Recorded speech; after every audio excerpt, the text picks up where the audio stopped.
Welcome to Discovery Watch with John Kaiser.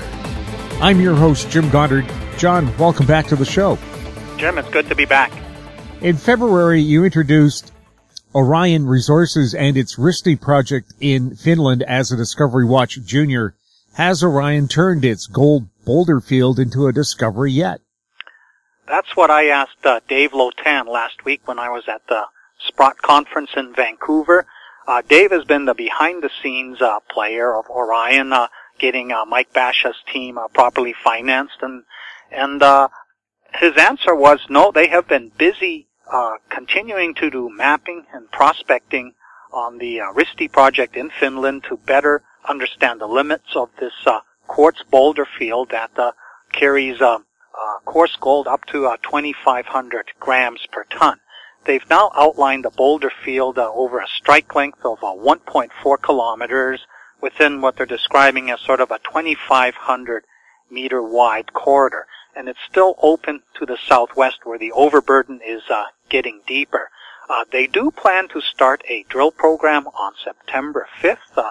It's 2,500 meters. This will be designed to try and intersect the structures from which these boulders are being thrown up from through frost heave and so on. The geological context is that of a contact between a conglomerate type of rock and volcanics within a greenstone belt, similar to what we see in Timmins, in the Timmins camp, where about 70 million ounces have been outlined since it was first discovered 100 years ago. So the stock has risen above $2 in anticipation that once we get some angled holes, they will encounter the structure that hosts the mineralization and give us that proper signal that here, yes, we have the structures from which this quartz is coming from. We have a sense of what the angle of this is, and we'll know that if we follow this, say, if they're near vertical, we just need to step along strike and then also step back and drill deeper to intersect it at a vertical end and start putting together some sort of tonnage resource estimate. So we do not have a discovery confirmed yet, but we have an extensive field of frost heave quartz boulders that are very well mineralized with gold. Paragon Diamonds put out news that drilling of its CH6 diamond pipe has expanded its size. The stock has trended up rather than down towards the 10-cent exercise price of the rights offering that expires on August 15th. Is this bad for the long-term outlook for Paragon? The Paragon Diamond story has become so perverse that question you just asked actually makes sense. We've seen them inflict 2 rights offerings at deep discounts to the prevailing market price on the market in the past few years. This is the 3rd rights offering that was done basically at half the price of where the stock has been trading much of the year, though in the past couple of months it started trending down as people looked at the balance sheet and realized, well, with this company's burn rate, they have no money left. They're not putting out any good news. Yes, we're going to get another dilutionary rights offering. And in fact, that is what we have got. It takes 3.3 rights and 10 cents to buy another share. And that would raise about $10.3 million. Now, half of that has been indirectly guaranteed by the 2 largest shareholders, Robert and Eric Friedland, who have both indicated that they will exercise all their rights. And then Rick Rule's Sprott has guaranteed another $5 million worth at 10 cents for any rights that are left expired. And so when we last talked about this, I said, well, kind of perversely, the only way we're going to get any upside is if we see some stock promotion entering the equation. And for that to happen, Rick Rule needs to end up with 50 million shares at 10 cents rather than just his 2 million warrants at 10 cents for guaranteeing the offering. And then he's not going to let Robert and Eric sit there and just let this thing drift lower in anticipation of, say, another rights offering at 5 cents for 20 million bucks a year from now. But I think this time it's changing even with or without Rick Rule's Sprott entities ending up with a substantial stake. The company put out a news release that the first of 3 holes into CH6 had succeeded in extending the width of the pipe at a depth of about 300 meters by 35 meters, and confirmed that the other margin of the pipe is vertical. Normally these pipes taper in a carrot-type manner, but that's just a cartoon version. Sometimes they actually blossom at depth, and so now what the goal here is with this $7.5 million program that they've got planned for this summer. The goal is to test the CH6 pipe down to about 500-600 meter depth, and of course from about 300 meters on, it requires underground mining scenario. The PEA they published was just an open pit scenario. They realized that it depletes this pipe too soon, and given that it's pretty high grade and with very good quality diamonds, it makes sense for them to expand the total volume of carats that will come out of CH6. The first two holes they have lost due to difficult ground conditions, and the third hole they ended up losing it at a depth of about 430 meters also, and it stayed in kimberlite, but it was in a different type of kimberlite that they don't quite yet understand what it means, because it's a different facies from what's the known facies of units of CH6 are all about.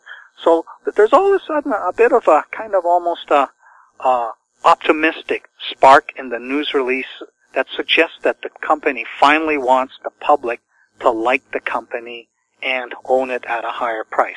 So I'm optimistic that Paragon has finally turned the corner, and that this is the last of the cheap dilutionary financings that seem to suggest that the company's agenda is to privatize itself rather than achieve a big score for not just the principal shareholders, but also the minority shareholders. We'll have more Discovery Watch with John Kaiser right after the break. I'm Douglas Mason, President and CEO of Rainy Mountain Royalty Corp., RMO on the TSX Venture Exchange. Rainy Mountain's Brunswick property is located in the Rideout Shear Zone in Ontario. With grab samples running as high as 32 grams per ton gold, a drill program will commence this spring to test the numerous targets located by recent groundwork. For more information, visit our website, rmroyalty.com. Aben Resources Limited is a gold exploration company with significant projects in British Columbia, Saskatchewan, and the Yukon. Trading on the TSX Venture Exchange, symbol ABN, and the pink symbol ABN-AF. Surrounded by world-class gold deposits and mines, Aben's 23,000 hectares Forest Kerr Gold Project is located in the heart of the Golden Triangle in northwestern BC. For more information, visit us at abenresources.com.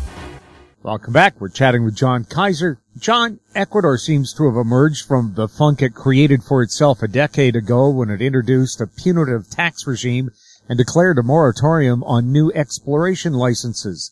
That turned around in 2016 after Lundin Gold acquired the Fruta del Norte gold deposit from Kinross, and the country updated its mining laws. Are there any juniors we should be watching for a discovery there? Ecuador is certainly starting to become interesting. The mining law has been improved substantially. It still appears to have certain windfall type of provisions where if the metal price goes up substantially, all of a sudden a different tax regime kicks in. That's not very good for investors who are betting on optionality type plays where they're interested in a gold deposit that will end up becoming very valuable if gold ever soars to $2,500, $3,000. But we're in a market right now where people are giving up on the optionality story. This is yesterday's narrative. They're looking at projects that work at the metal price we have today. And Fruta del Norte, that was Aurelion's big discovery a decade ago, which unleashed a countrywide play. Ecuador is one of the least explored, very prospective countries that sits on the Andean Cordillera, and the junior play that started then, however, it got interrupted because Rafael Correa decided to change the mining law and introduce the moratorium to get control of this. The problem with Ecuador is it has received a raw deal from the oil producing companies, and it used the whole sort of logic of oil. I mean, oil exploration, you have your initial exploration cap, but if you discover an oil field, it doesn't cost that much to bring that oil on stream. And also, if the price of oil happens to go up for whatever reason, the company does experience a cash flow windfall. It doesn't have any additional costs or anything. And so that the Ecuadorian government kind of applied this whole sort of oil field situation to the mining situation, which is completely different. Very big exploration costs, very high capex costs, and then pretty high operating costs, which are definitely going to track any sort of inflationary trends. So the primary narrative for gold bugs, namely that the fiat currency debasement is going to cause the inflation and cause the price of gold to go up. That's not very helpful for the mining sector because the costs are going to go up along with that. Now, since the government has turned its attitude around and brought the Lundin Gold Group in, which took over the Fruta del Norte deposit, which is 13 million ounces of gold, and wants to put this into production. They've also lifted the restriction on granting new licenses. There's a major new discovery called Cascabel, which is a project that Cornerstone Capital had. Unfortunately, Cornerstone had to do a brutal farm out where it netted only 15%. This is a copper gold porphyry. It's a very deep deposit, but it has fabulous copper and gold grades. There's now talk that this is shaping up to be another Oyu Tolgoi, the sort of thing you will have to do block caving at. The AIM-listed company that farmed into it, Sol Gold, it has 85%, but in recent time, Cornerstone has been issuing shares to shareholders of Sol Gold, which indirectly have given it a 30% stake in Cascabel. And that project is situated in the northwestern part of Ecuador, and there's now strong interest in that area to find additional very rich copper gold porphyry systems. But the junior that I want to introduce is Orion Resources, which is Keith Barron's new vehicle after the success of Orion. Back around 1998, he started an archival search of Ecuador looking for lost gold mines from the Spanish period. And he worked with Dr. Octavio Latorre to go through archives in the Vatican, in Ecuador, in Spain, and in Peru, trying to reconstruct the past history. Now, there were 7 so-called lost gold mines or lost cities. These were largely gold deposits that the Spaniards had found after they pretty much took over Peru and Ecuador. 5 of these have been found, but 2 of them remain missing in action. One is the Lorgoño, and the other is the Sevilla del Oro project. And these things sit on the eastern side of the Andes, where it descends into the Amazon basin. Very remote, very rugged. If you Google Earth the area, Kutu project, that 200,000 hectares that Orion applied for and about a year ago finally got title to. It's just mountain and jungle, almost completely inaccessible. And what the company has been doing is it's been going through all these old archives, reconstructing the visual description of where these mines were. The last time any of them were operated was in 1605. And basically, the reason these mines disappeared was because the Spaniards basically turned the local Indian populations. And these were not the Incas. These were the forest indigenous people. Basically enslaved them, put them to work in these gold mines. They became infected with all these diseases that the Europeans brought over, and eventually, in their sort of language, consumed the labor force so that there was nobody left to operate their mines, and plans to bring in black slave labor from the Caribbean and Africa. That kind of fizzled because by then the Spanish Empire was running into its own problems, and so these mines ended up being shut down and eventually got overgrown, and the trails leading to them disappeared, and they just basically vanished. And when Keith Barron started this program in 1998, one of the projects that emerged from it was what ended up in Orion, farther south in southeastern Ecuador, which ultimately led to the discovery of the Fruta del Norte deposit. And that they'd gone through like $19 million of a $20 million initial bankroll, and ended up finally drilling what amounts to a Hail Mary hole in a target that they suspected was a pull-apart basin linked to a gold trend that was like 9 kilometers away that disappeared under sandstone cover. And lo and behold, they got the discovery hole. The stock jumped from 60 cents to $3.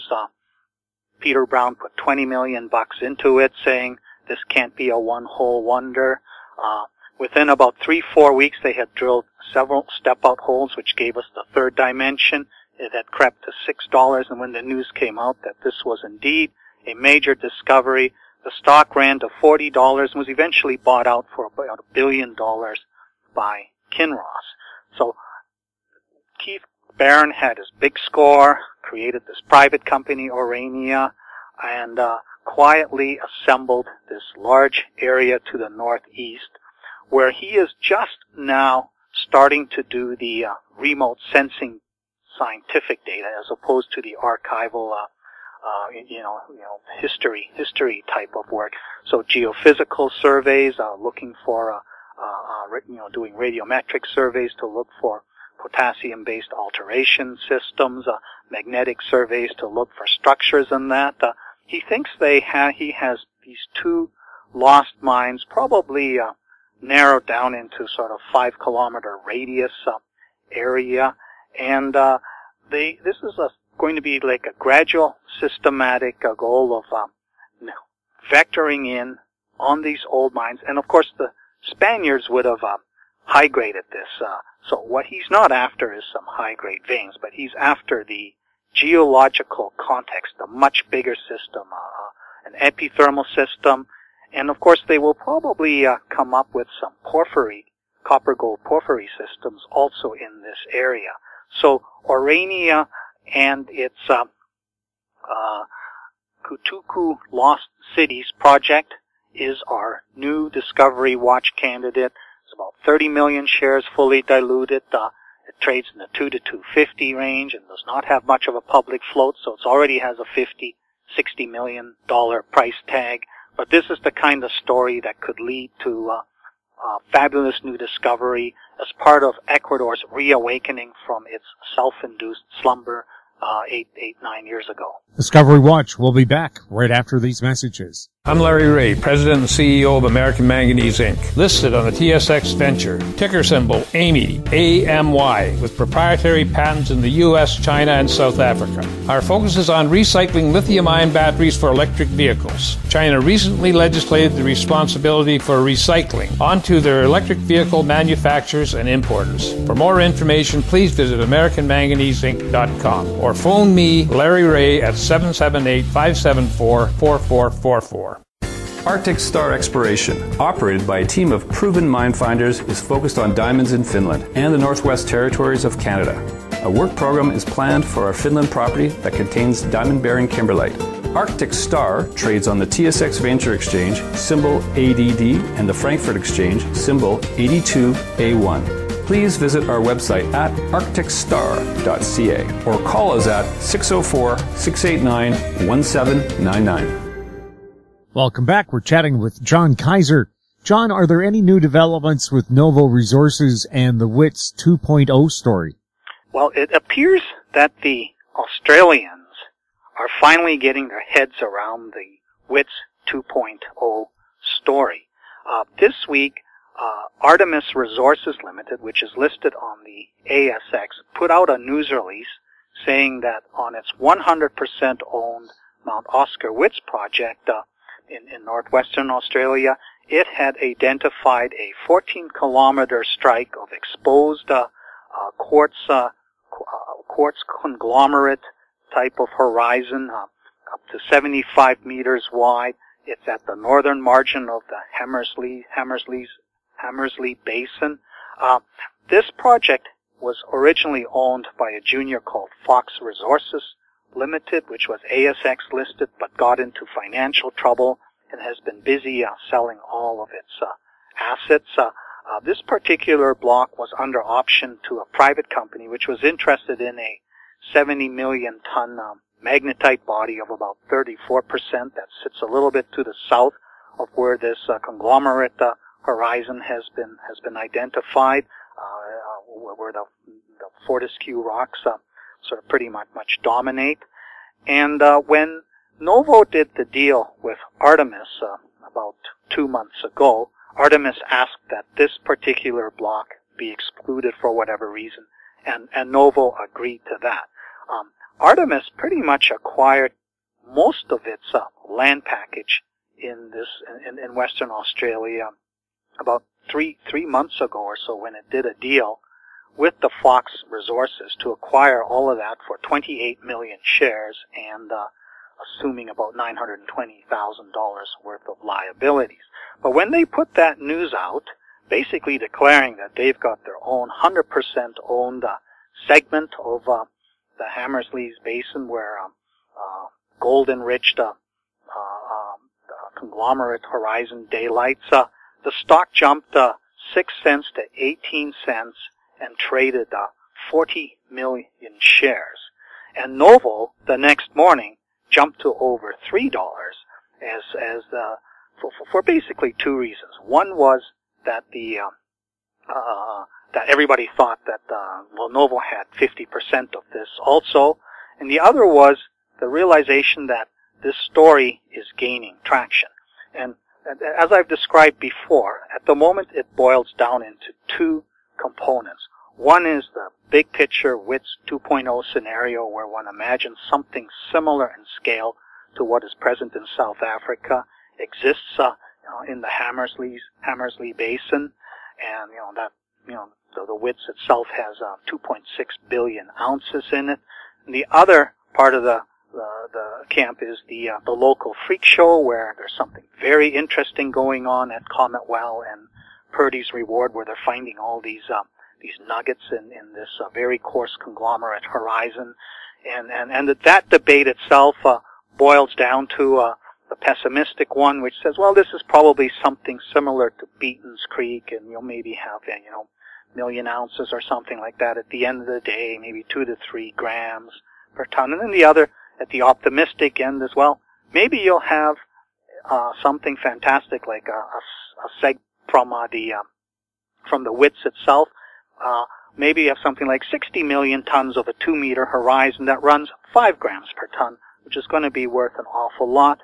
But beyond that, nobody's going to find very much. So the significance of Artemis coming out and saying, well, we have this 14-kilometer strike that we own 100%, and we've got one sample that averaged 11 gram per ton, and we think we're going to go to the moon as a result of that. That's a signal that the bigger Wits 2.0 camp is getting traction, and that's interesting because Artemis has been asleep at the switch since November, when it realized that these prospectors were finding all these gold nuggets in the Comet Well portion of the 8-kilometer strike, and they themselves started finding gold nuggets on their own 1.5 portion segment where this stratigraphy daylights.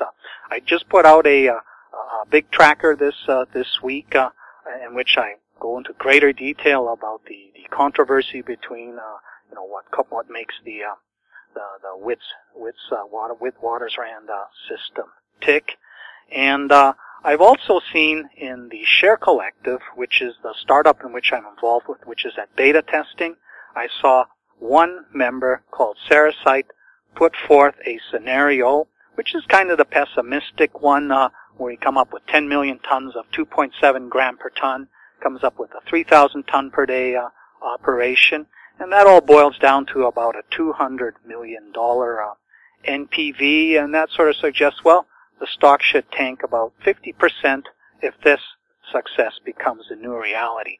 So I, who am functioning as a kind of a tour guide within the share collective, have put forth my own effort at the optimistic end, where I imagine a 2-meter sheet for 6,500 meter strike, dipping 2,000 meters to the border limit, and that comes up to about 67 million tons, and then you plug in something like 5 grams per ton, and you end up with a staggering figure, like $3 billion plus, which suggests a $15 to $20 price target at the end of the day. However, because of the nature of this type of deposit, it will take a lot more money to establish that sort of grade over such a flat-lying deposit than it is normally done with an ordinary deposit. And that's the key thing that we're waiting for is what are the protocols for establishing the grade of a mineralized conglomerate host rock where the gold occurs as discrete nuggets in all kinds of random shapes. So it could cost an awful lot to properly bulk sample this, because this is almost the equivalent of a kimberlite dike with the same problems where you have no idea where the big diamonds are going to be. You're going to have to, in a sense, bulk sample the whole thing on a systematic grid. And that is big dollars, as we can see with Paragon and its Chidliak project. How is the blogsphere embracing Novo and the Wits 2.0 story? Well, that's interesting. There are two primary stock forums out there. There's Stockhouse, on which the North American listed companies have their members talking about stuff. And in Australia, the dominant forum is called Hot Copper.